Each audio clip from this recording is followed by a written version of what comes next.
Hi அஸ்லாம் வலைக்கும். நம்ம இன்றைக்கி பரோட்டா லவ்வர்ஸ்க்காக ஸ்பெஷலாக ஒரு 3 ரெசிபி பரோட்டாவில் நான் இன்றைக்கி பண்ண போகிறேன். ரொம்பவே சூப்பராக இருந்துச்சு. நான் என் ஃபேமிலிக்கு செஞ்சு கொடுத்து அவங்க எல்லாருமே செம்மையாக பாராட்டினாங்க.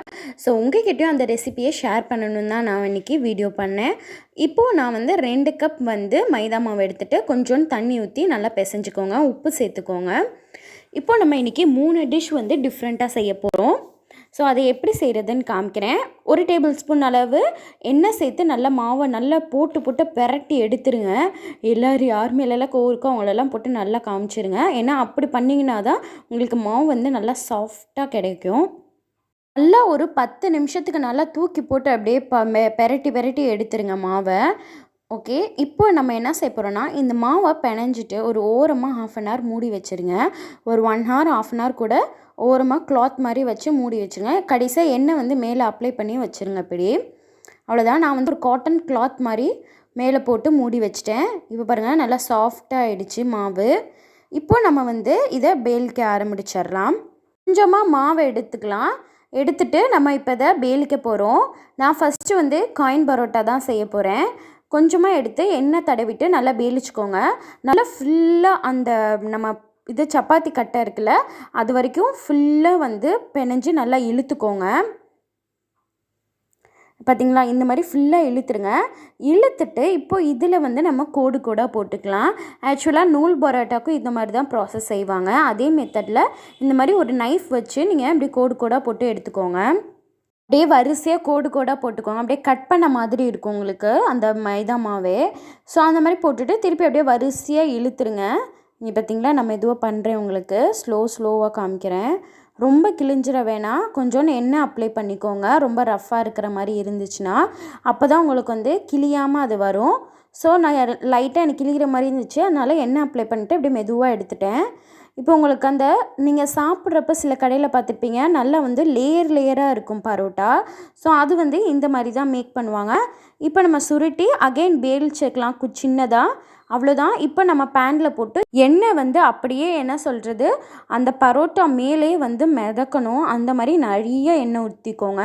அப்போ தான் அந்த காயின் பரோட்டானா அப்படியே நல்லா முறுமுறுன்னு கிறிஸ்பினஸ்ஸாக இருக்கும். வேறு லெவலில் இருந்துச்சு. ஸோ அந்த மாதிரி முறுமுறுன்னு வச்சு பார்த்துக்கோங்க.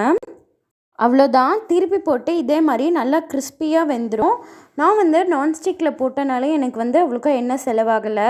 நீங்கள் நார்மல் தோசைக்கல்லில் போட்டிருந்தா நல்லா எண்ணெய் ஊற்றும். அடுத்து நம்ம நார்மலான பரோட்டா செய்ய போகிறோம். இது அப்படியே நீங்கள் கடையில் இருக்கிற ஹோட்டலில் எப்படி நீங்கள் சாப்பிடுவீங்களா அந்த டேஸ்ட் அப்படியே இருக்குங்க பரோட்டாவில். அதுவுமே நம்ம ஈஸியாக சிம்பிளான மெத்தடில் தான் செய்ய போகிறோம். இந்த மாதிரி பரோட்டா மாவை நல்லா ஃபுல்லாக தேய்ச்சிக்கோங்க. தேய்ச்சிட்டு அதே மாதிரி கோடாக போட்டு நம்ம சுற்றி எடுத்துட்டு அகெயின் லைட்டாக பேலிச்சுக்கோங்க. இதே மெத்தடில் தான் நம்ம நார்மல் பரோட்டாவும் செய்ய போகிறோம். காயின் பரோட்டாக்கு எப்படி செஞ்சோமோ அதே மாதிரி தான். ஏன்னா இந்த மாதிரி செஞ்சு போட்டிங்கன்னா அந்த லேயராக வரப்போ சாப்பிட்றதுக்கு செம்மையாக இருக்கும். இன்றைக்கி அதோட சிக்கன் குருமா வச்சுருந்தேன். சிக்கன் அண்ட் உருளைக்கிழங்கு போட்டு குருமா வச்சுருந்தேன். பரோட்டாக்கு அதுக்கு செம்ம காம்பினேஷனாக இருந்துச்சுங்க. சூப்பராக இருந்துச்சு, வேறு லெவலில் இருந்துச்சு. நீங்கள் கமெண்ட்டில் இந்த ரெசிபி வேணும்னா சொல்லுங்கள், நான் உங்களுக்கு தனி வீடியோவாகவே அதை போடுறேன். ஸோ இதோடு வச்சு சாப்பிட்டப்போ செமையாக இருந்துச்சு. நம்ம கறியும் நல்லா சிக்கன்லாம் வெந்து இருந்துச்சு. நம்ம பரோட்டா நல்லா முறுமுறுன்னு கிறிஸ்பியாக லேயராக போட்டிங்கன்னா கண்டிப்பாக உங்களுக்கு இந்த மாதிரி கிறிஸ்பியாக இருக்கும். கடையில் கிடைக்கிற அதே டேஸ்ட் அண்ட் அதே டெக்ஸ்டர் உங்களுக்கு கண்டிப்பாக கிடைக்கும். ஸோ இந்த மாதிரி லேயராக வர்றதுக்கு கட் பண்ணி போட்டுக்கோங்க.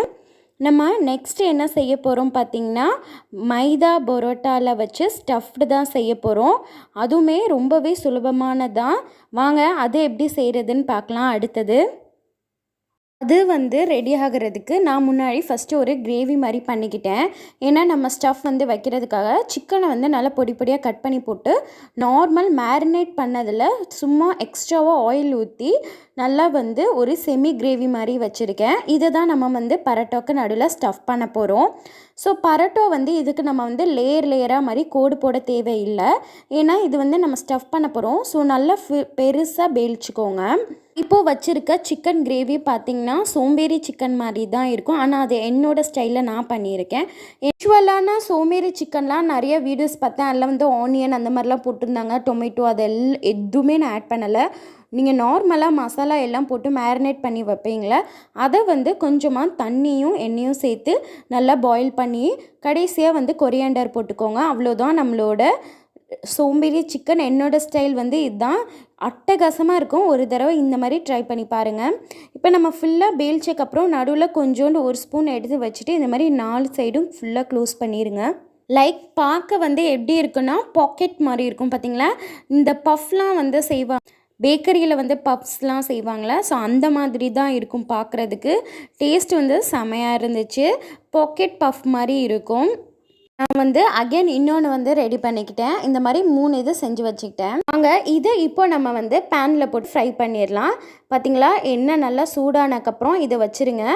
இப்போது இந்த ஸ்டஃப் பரோட்டாவை வச்சு நல்லா எண்ணெய் ஊற்றிடுங்க. இப்போது இது இவ்வளோ கொலஸ்ட்ராலை சாப்பிட்ணுன்னு நினைப்பீங்க, பட் வீக்லி ஒன்ஸ் ஆசைப்பட்டாங்க குழந்தைங்க.